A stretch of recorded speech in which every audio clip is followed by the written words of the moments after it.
தம்பி என்ன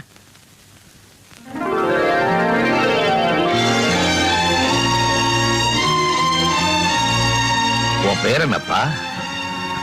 ராஜா. உங்க அப்பா அம்மா உனக்கு நல்ல பேரா தான் வச்சிருக்காங்க.